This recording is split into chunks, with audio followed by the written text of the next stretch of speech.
There's a date on this thing. It's Monday, September 29th, 2025.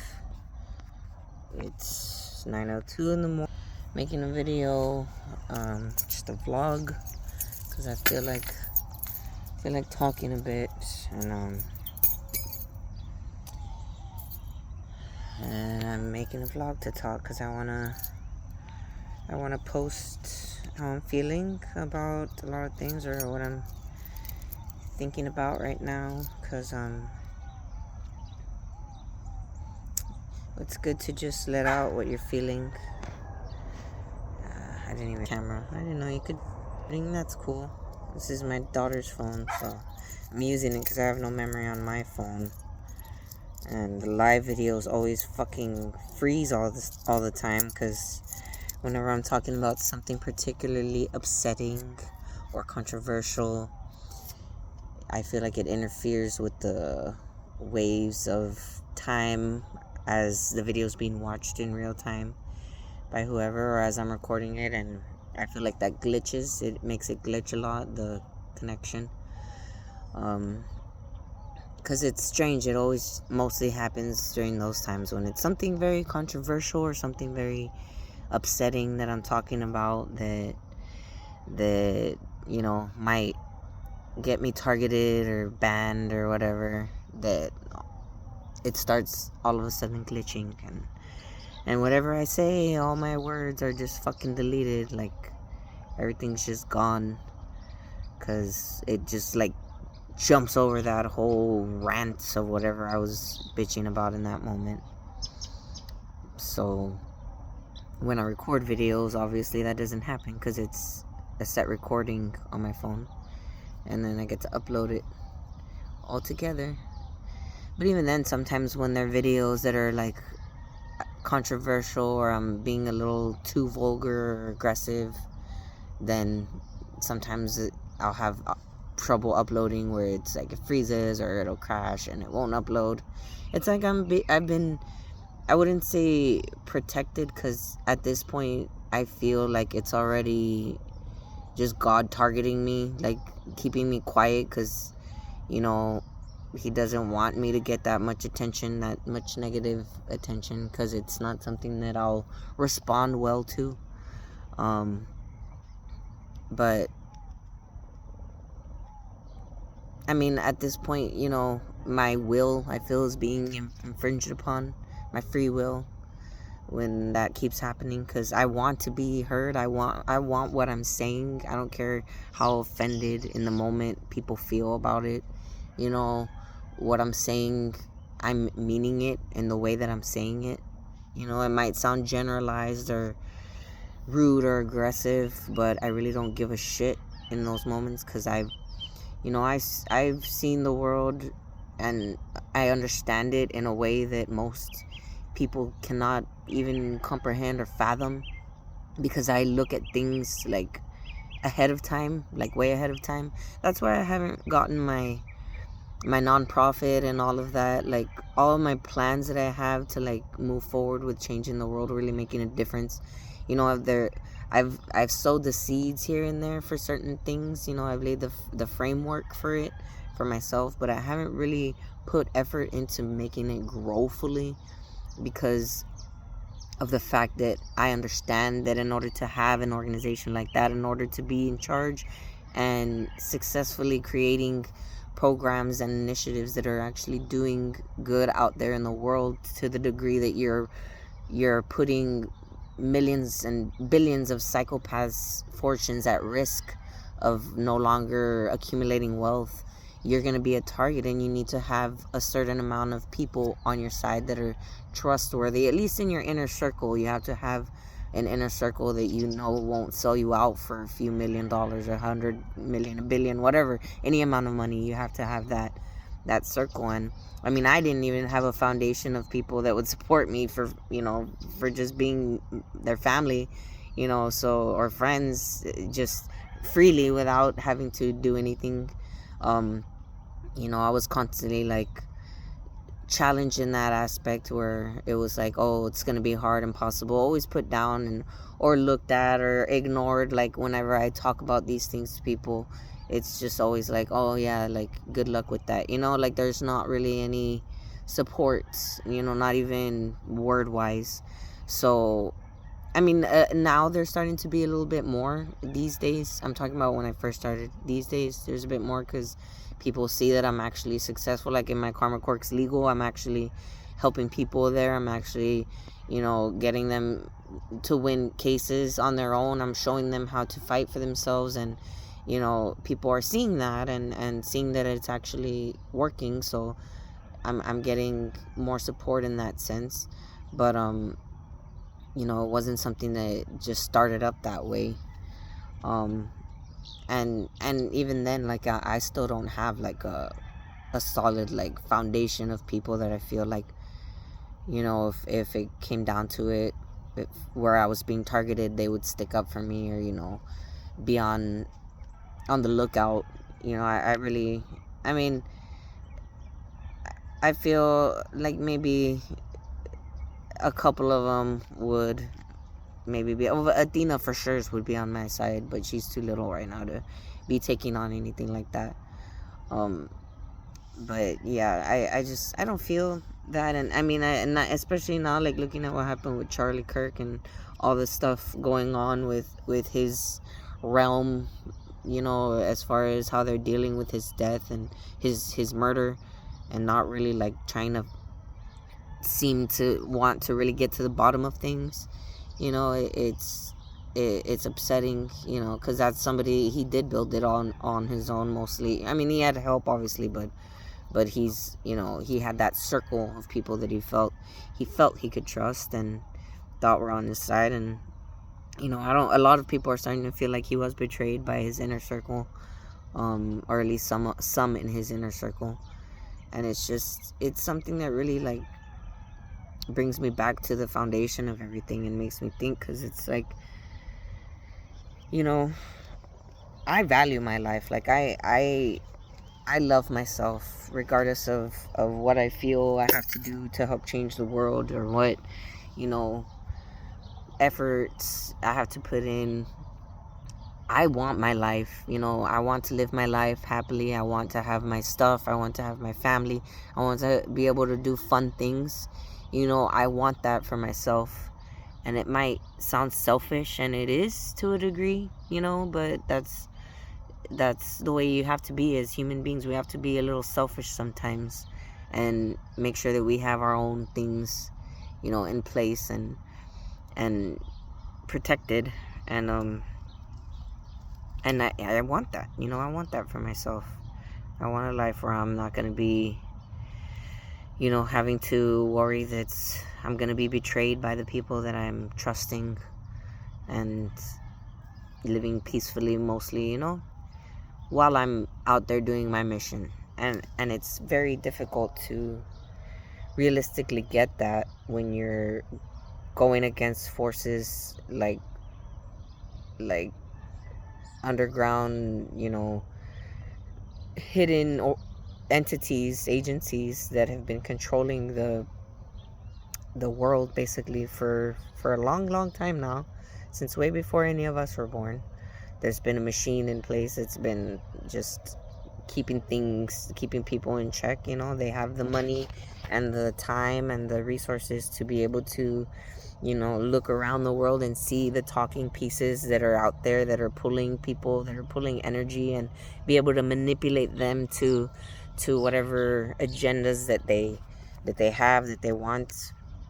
And, you know, and it's not only like one organization, obviously it's a multitude of them. Like, they're doing their bidding, or having other people do their bidding, and it happens so naturally, you know, like where people get in that world and they don't even realize, you know, what's going on. They don't process it fully, I guess, because it's a natural thing to them to just be a part of it like that. And you know, to have a purpose, or a people or a country that you're fighting for, an ideology that you're standing on and supporting, you know, and that's how it happens, and people just clash, and all these organizations, these powerful people in the world wanting to have their certain agenda or ideology, or trying to pull strings and target people and get them, to say this or that about this or that. Like right now, I was just watching a Tim Pool podcast. Well, not Tim Pool's podcast, but somebody that was covering Tim Pool's podcast, where he was being questioned about an event where he went to meet with Netanyahu at some the Blair Project or the Blair House, or I don't know, something that has to do with like a White House event where people are invited to speak. And apparently, I don't know why a White House event was hosting Netanyahu to speak to all these people, but the way Tim Pool is talking about it is just like, it's just like a natural thing. Like, oh yeah, we met. Like he wanted it to, talk to us and tell us that Iran is threatening America, and, that Iran wants to nuke America. Basically trying to get them to see their ideology and spread it on their podcasts, That's basically what he's trying to do. And the people that are questioning Tim Pool about it are basically trying to open his eyes, like to tell him, like, yeah, that's what they do. That's the thing. Like, they manipulate, they pull, they control the narrative, and that's what they're trying to do with you. But he doesn't see it like that, because he's, in his mind, he's like, oh, I have free speech to say fuck off or whatever, and he might be right to a degree, but he's not right in the sense that they're gonna stop, all of a sudden they're gonna just stop trying to talk to him, or not listen to what he's saying anymore. The moment that he starts speaking out against them, he's gonna be a target too, and that goes for anybody. So yeah, I'm very. And then with Israel too, like how much they control our country, like our entire country, through the nonprofits that they fund and the people, the heads and politicians that they control and fund. It's not a good thing, I've talked about that for a while. I actually hadn't talked about it for over a decade, because it's an airplane passing. I'm gonna wait till it stops. Another little quirk getting in the way.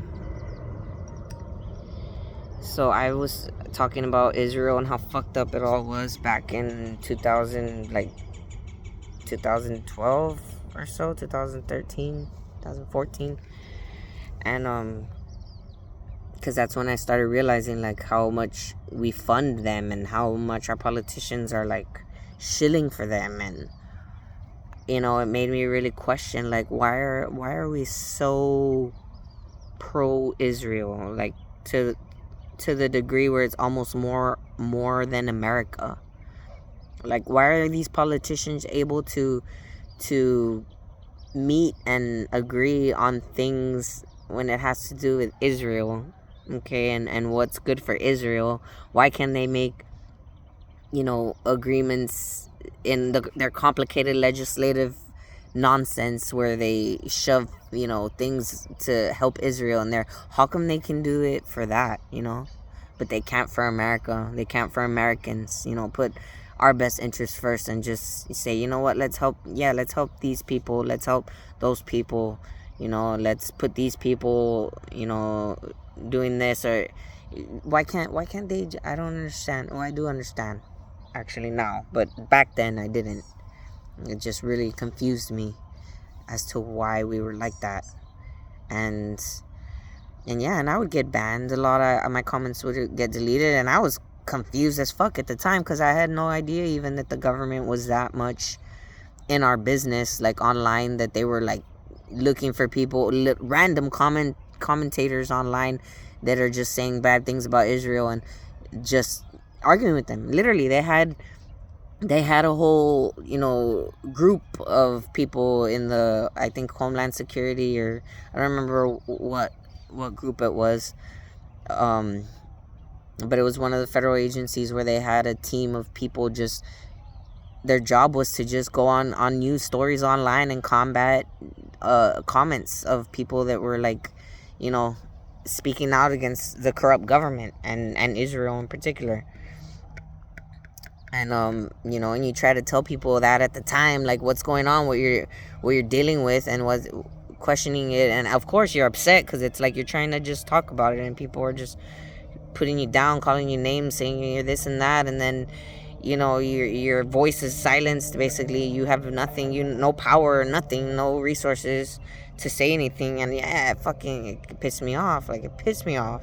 It took me to a very dark place, and I lost a lot of my life because of that, because of how upset it got me and how much it affected me, and how much I tried to talk about it, and how nobody gave a shit at the time, because it was not an issue. It was a non-issue to most people, even though it was one of the fucking biggest issues our country's facing, if not the biggest issue that's keeping us like in the shit factory that we've been in.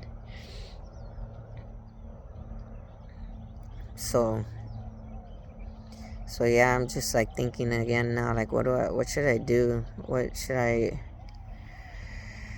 Should I keep trying this route? Like, is it even worth it? Do I just, I don't know, like, do people, at this point, I don't even think most of America deserves it, like, deserves to be saved for this shit, like, the way they're acting. There's so many fucking idiots and hateful people out there that are, dissing a man that they don't even know. They watched 1 or 2 clips of him that were edited and made their opinion and wished death upon him just because they put him in this box of white supremacy that they have inside their heads as the most evil thing that ever existed on planet Earth. And it's just upsetting. It's very upsetting. And I wrote we are all Charlie Kirk on my car. And your voice is our voice, Charlie.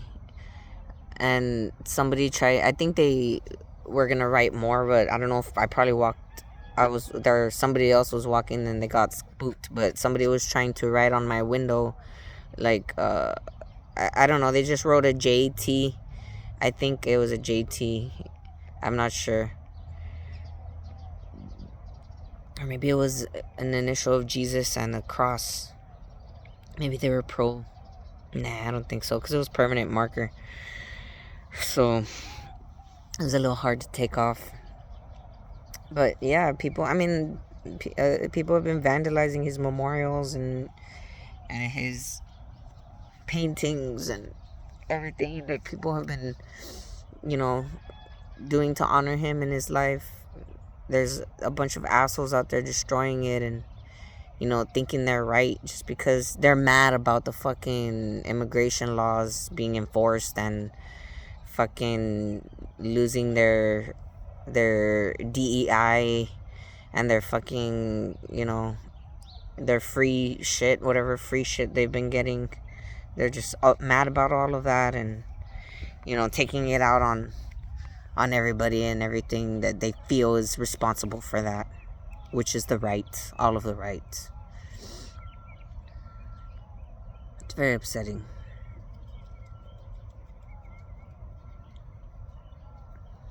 I wish I could stay this calm when talking about these things all the time. But it just gets me so mad. Like, when I come across somebody that's that hateful and angry and that aggressive in their attempts to try and guilt trip you into feeling sorry for them or their cause, it pisses me off, because I'm in my mind now, you're perpetuating all of this by falling into that stupid narrative that you think is right, like, oh, let's, and I understand where they're coming from, because I too was brainwashed once. I too was,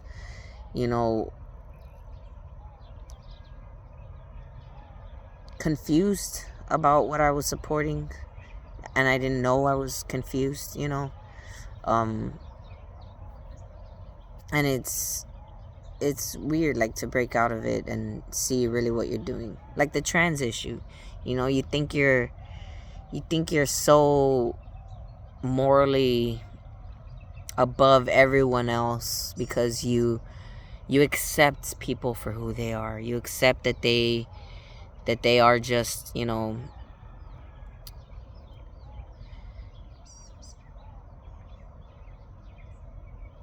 poor, unknowing individuals, souls that were born in the wrong body. That's your underlining, like, foundational reasoning is they're born in the wrong body. They know what they are. They're a lost soul in this body, and they want to feel like they're in the right body. So let them feel that way. Let them do it.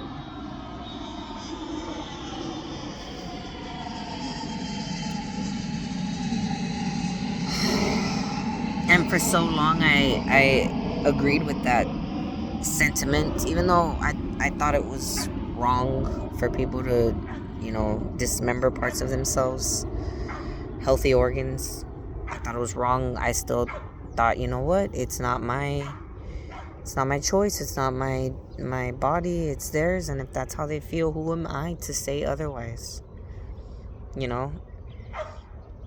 But now that I understand it more, now that I understand trauma and how it plays into the whole, you know, trans issue, and now that I understand, oh my God, it's barking at a damn deer or something, I think.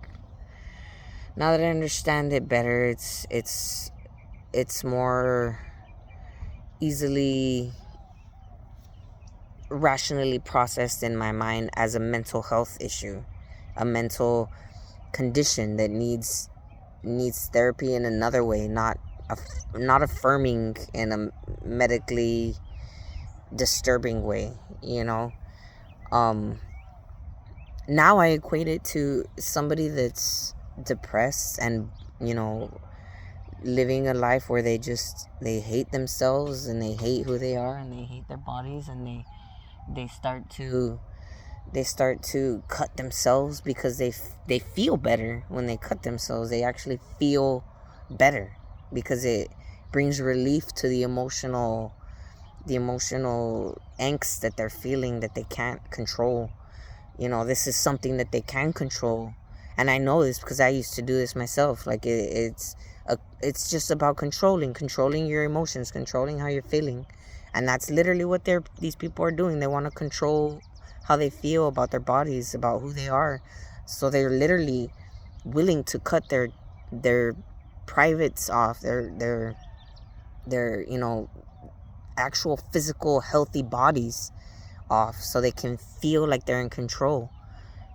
And that's all it is. And what you're doing by saying, oh yeah, I'm gonna support this, I'm supporting these, you know, these trans people because they feel like they're in the wrong body, all you're doing is supporting an unwell person going and destroying themselves, destroying their bodies, destroying who they actually really are, so that they can feel better and feel like more in control of themselves. So you're not really morally, you know, on any moral high ground above anyone else. All you are is a coward, in my opinion, because you're too afraid to really look into what you're supporting and analyze it to see if you are actually doing the right thing, or you're just being a fucking idiot puppet that's just doing whatever the hell, you know, the news tells you or the ideologies of others tell you. You're not really thinking for yourself.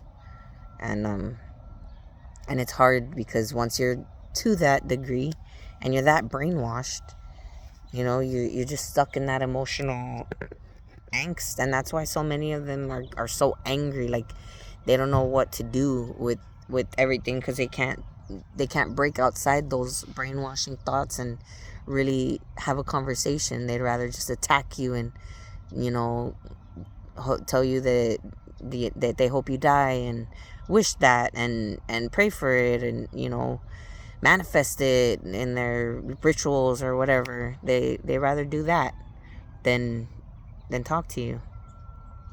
And that's where I have a problem with containing my emotions, and that's where it gets ugly.